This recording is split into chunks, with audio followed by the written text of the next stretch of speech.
Le secret de la vallée d'or, un conte de Vivek l'éléphant qui vient de l'Inde en Asie. Un jour, alors que Vivek l'éléphant se baigne dans la rivière, immergé jusqu'au flanc, Chintu, qui rêve sur la berge, voit arriver un homme monté sur un élégant cheval noir et coiffé d'un turban magnifique. Salut l'ami, s'écrie l'homme, et, descendant de sa monture, il fait la révérence.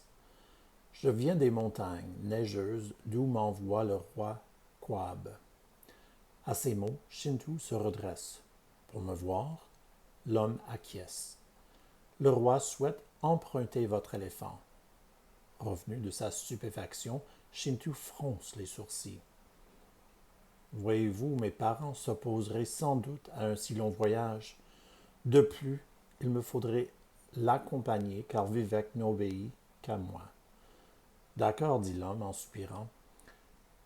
Je laisserai à votre famille cet excellent cheval noir en gage de ma bonne foi. Qu'il le libère à votre retour, il regagnera le royaume de Quab au galop. Ce marché vous paraît-il équitable? Bientôt, tous deux quittent le village sur le dos de l'éléphant.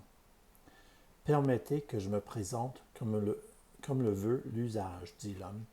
Je suis Doka, vizir de Quab. Vizir, s'exclame Chintu, mais vous êtes premier ministre. Vous vous placez donc juste après le roi.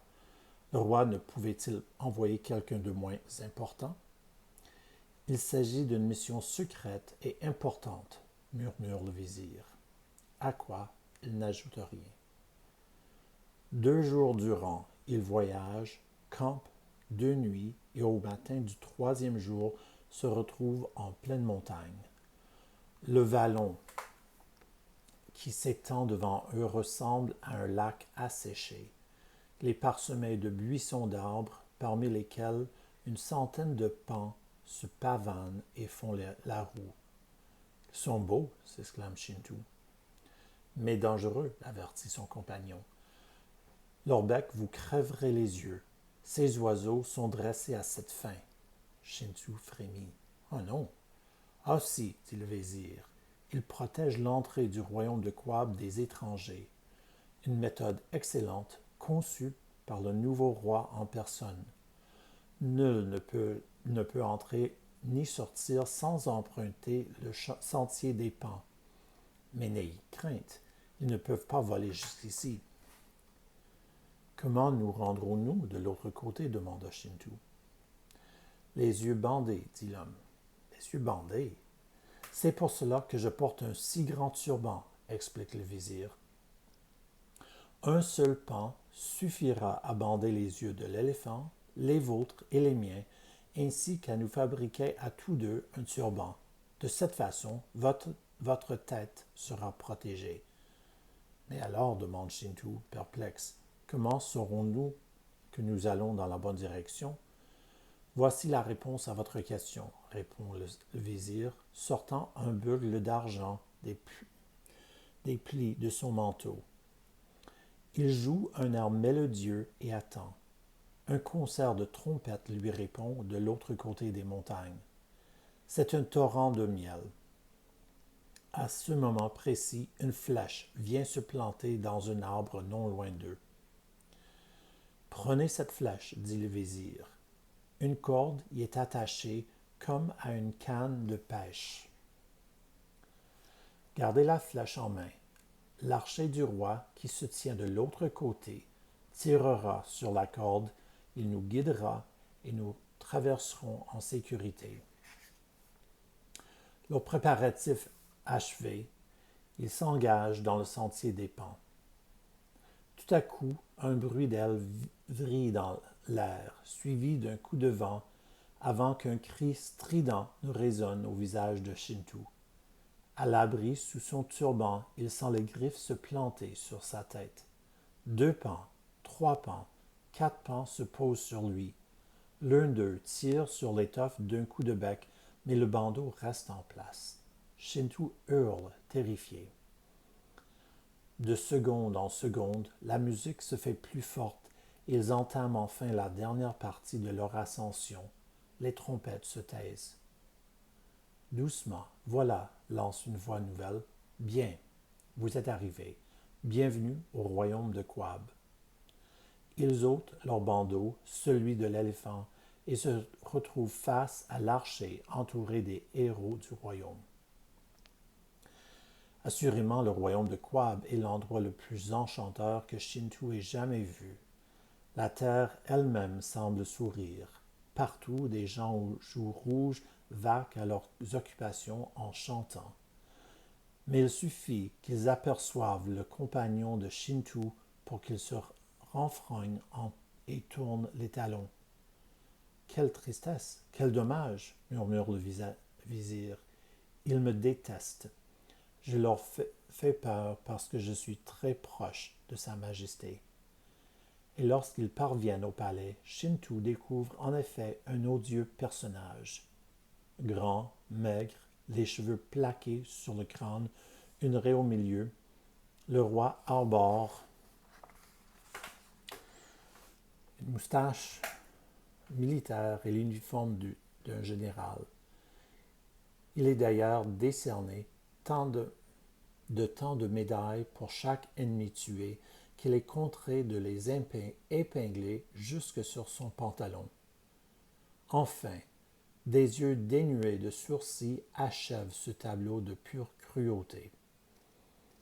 Au fait, dit le roi, sans autre préambule, vous devez vous demander pourquoi j'ai voulu emprunter votre éléphant alors qu'il est dans les moyens d'un roi de posséder le sien. Certains me disent avare, mais le fait est que je n'ai pas d'argent. Shinto a l'air surpris. Je sais, dit le roi. Comme tout le monde, vous avez dû entendre parler de la fabuleuse richesse du royaume de Quab. Mais en tuant le vieux roi pour m'emparer du trône, je n'avais pas prévu que son trésor resterait enfermé avec son secret dans la vallée d'or. Nous avons besoin d'un éléphant pour dégager le gros rocher qui bouche l'entrée de la vallée. Il me tarde de tenter à nouveau de percer le secret. Le roi et son vizir font traverser les terres du royaume à Shinto et Vivek pour les conduire au pied d'une montagne. Le rocher qui se dresse devant eux est aussi grand qu'une maison.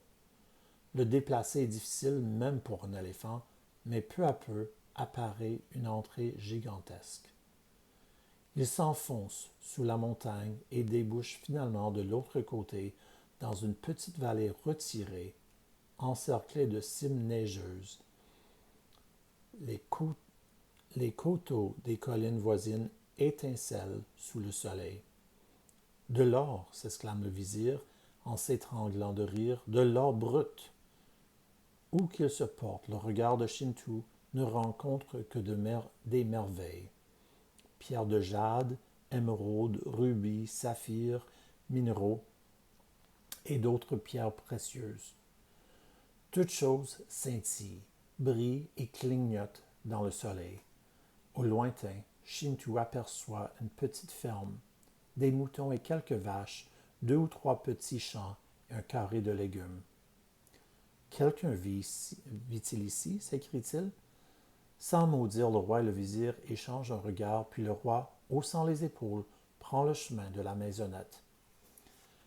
C'est là la demeure de la princesse Priya, fille du roi assassiné, qui vit avec sa vieille servante Satya. Priya est une très jeune fille, mais si belle que Shinto ne peut en détourner les yeux. Elle éclipse toutes les pierres précieuses de la vallée. Révélez-moi le secret sur le champ, dit le roi à la servante, et je vous libère ta maîtresse et toi.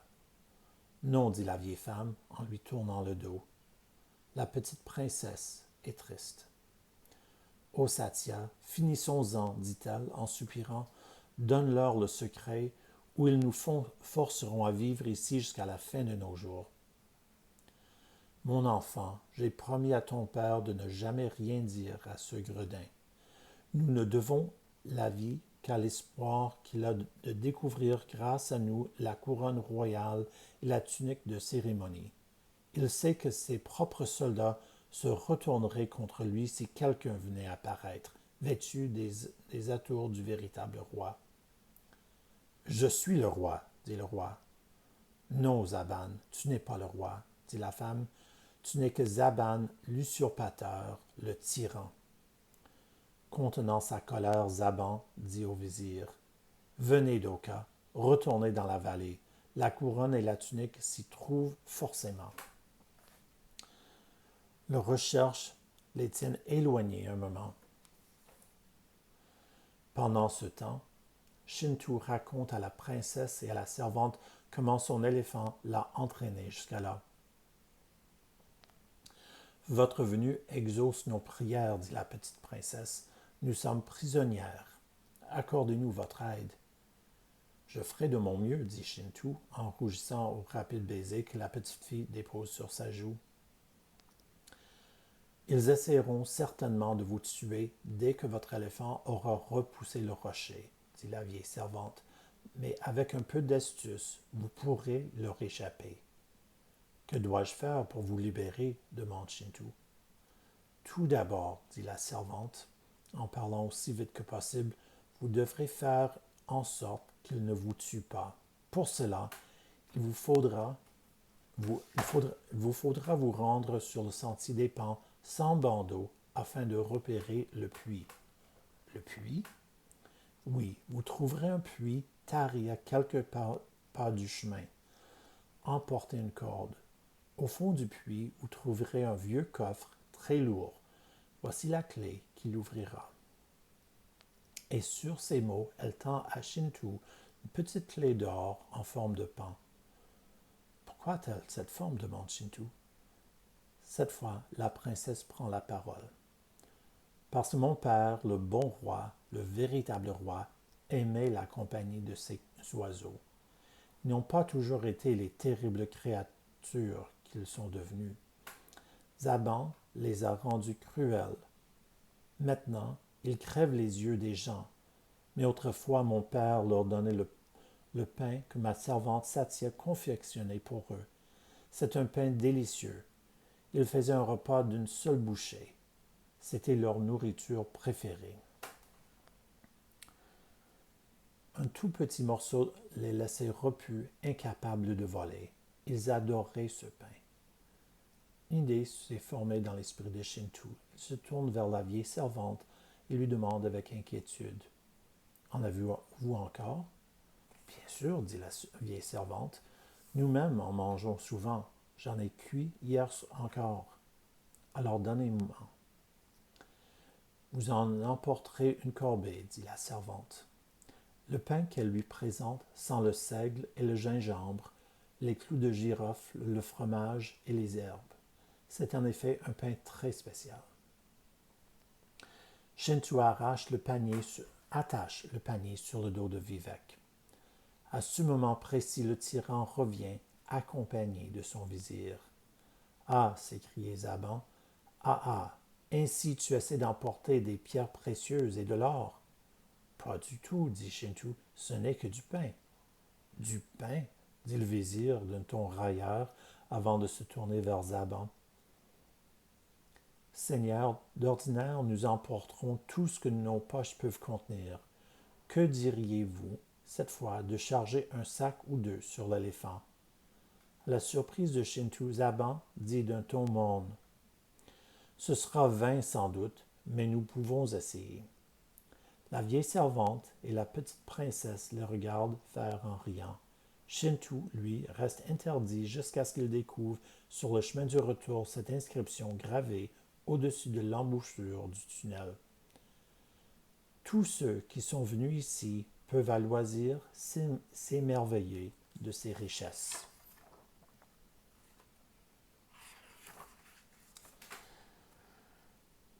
Mais seul celui qui sera revêtu des atours de la véritable noblesse pourra les emporter. Pour les autres, elles se changeront en fer vulgaire et sans éclat. En effet, au moment même où ils sortent du tunnel, le ciel gronde, comme sous le tonnerre, aussitôt suivi d'un éclair. Au bord des larmes, Zaban se tourne vers Doka. Et voilà, je le savais, c'est peine perdue sans la couronne et la tunique. Doka ouvre les sacs. À la place de l'or et des pierres précieuses, ceux-ci ne contiennent plus que des morceaux de fer. Zaban s'arrache les cheveux et lance d'une voix rageuse.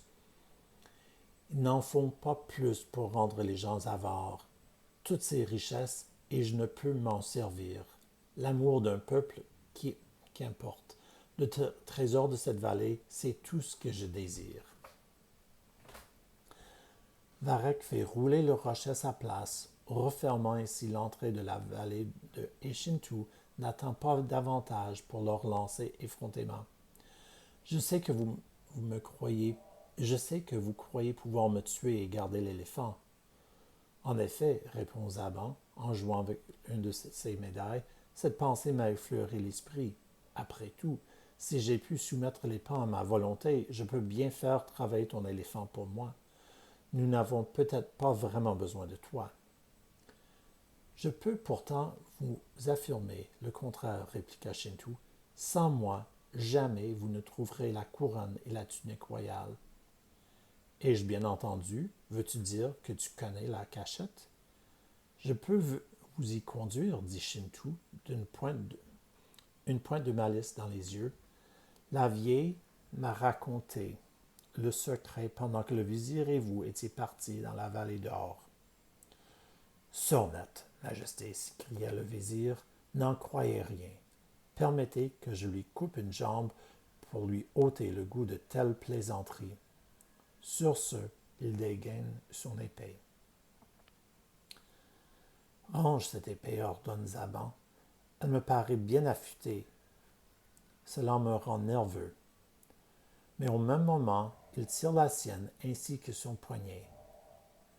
Shinsu brandit alors la clé qui lui a été confiée. Regardez, dit-il, c'est la clé du vieux coffre. Elle était en or quand la vieille me l'a remise. Elle est en fer à présent, mais c'est la clé qui nous donnera la couronne. Assurément, s'écria Zaban, c'est la vieille clé royale, je m'en souviens.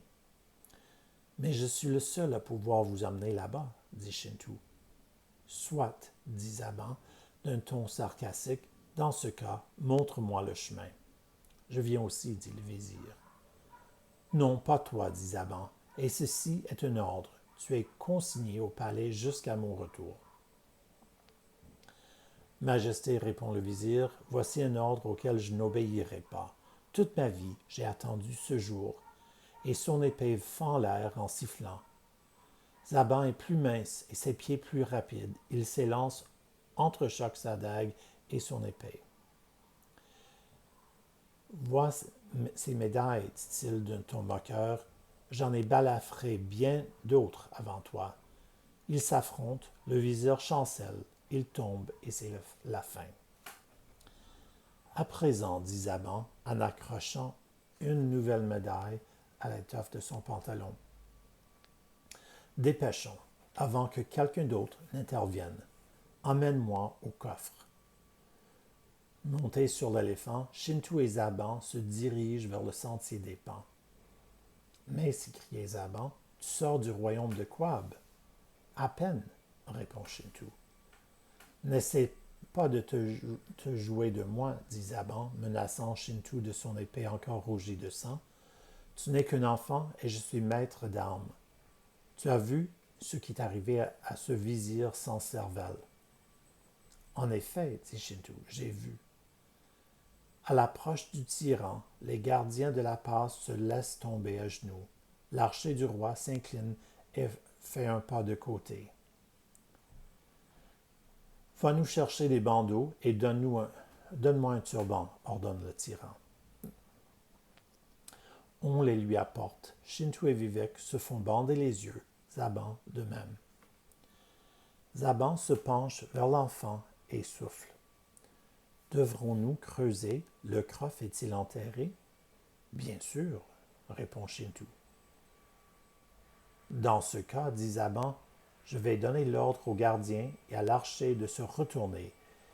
il, il ne nous plairait guère que l'un d'eux se mette en tête tout à coup de monter sur le trône. Il leur ordonne de s'exécuter.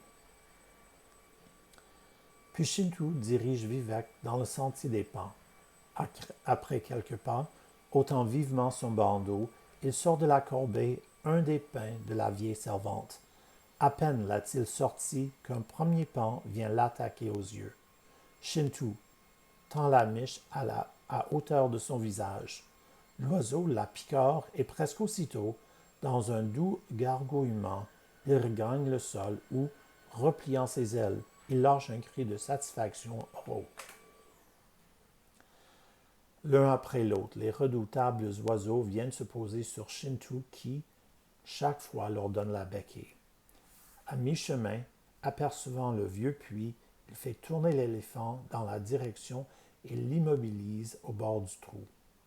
« Pourquoi t'es-tu arrêté » s'écrie, pris de panique, le tyran, tout le bandeau aveugle. « L'éléphant n'avance plus, dit Shintu. Je crois qu'il a une épine dans le pied. Que n'ont-ils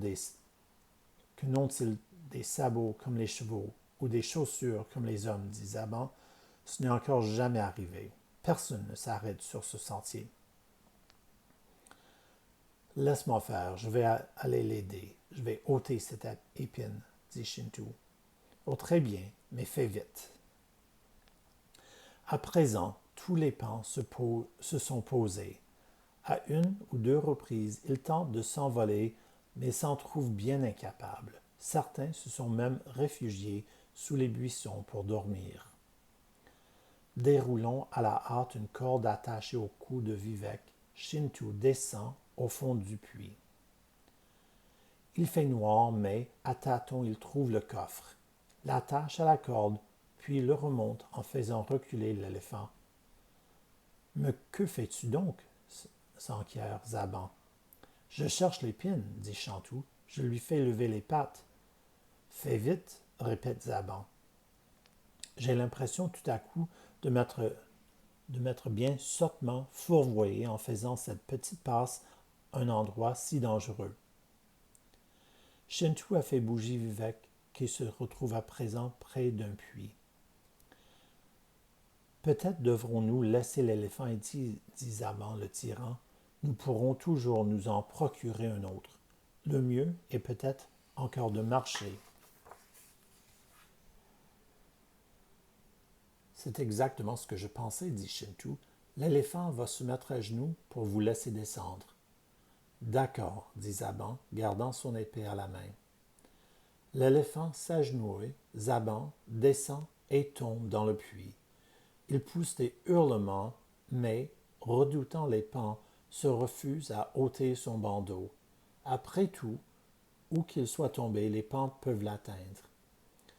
Sortant la clé, Shintu ouvre le coffre. Il est abasourdi. Le coffre renferme une couronne d'épines et une tuque taillée dans l'écorce desséchée et burinée d'un arbre. Semblable couronne est pénible à porter, mais Shintu la pose sur sa tête. Sous la piqûre des épines, il comprend que telle est la couronne de la véritable noblesse et revêt la tunique. Puis, ayant retiré le bandeau de Vivek, il regagne le royaume de Quab. À son arrivée, tous se réjouissent de voir de nouveau porter la couronne et la tunique qu'ils respectent. Shintu s'empresse de déclarer qu'il les gardera le temps de rendre le royaume à leur princesse, puis il part sur le chemin de Quab. Partout, on l'accueille avec joie. Avec l'aide de l'éléphant, il fait rouler le rocher, après quoi il traverse le tunnel pour aller retrouver la princesse et sa servante. Il les amène devant le peuple de Quab, place la couronne sur la tête de la princesse et pose la tunique sur ses épaules. Il promet de revenir un jour et de l'épouser si elle veut bien de lui. Elle sourit et lui donne un nouveau baiser sur la joue. Enfin, Le petit maître quitte le royaume. En passant près du vieux puits, sur le sentier des pans, il entend des cris de Zaban le tyran et se demande ce que les gens de Coab feront de lui. Mais ceci est leur affaire et celle de leur douce souveraine. Peut-être l'abandonneront-ils au pan qui l'a rendu si cruel. En rentrant chez lui, Shintu raconte aux villageois ce qu'il a vu. Certains s'émerveillent, d'autres restent incrédules. Mais une fois seul, Shintu sent un poids au fond de sa poche, la clé du coffre royal qui a retrouvé l'éclat de l'or. Il se souvient qu'il s'est rendu dans la vallée d'or revêtue des attributs royaux et qu'il en est ressorti toujours ainsi vêtu. C'est sans doute que la clé aura repris son apparence initiale. Certains disent que lorsqu'il sera plus âgé, il oubliera le chemin du royaume de Coab. Mais dans l'écurie, le cheval noir du vizir attend. Shintu le garde et un jour, il retournera au royaume de Coab.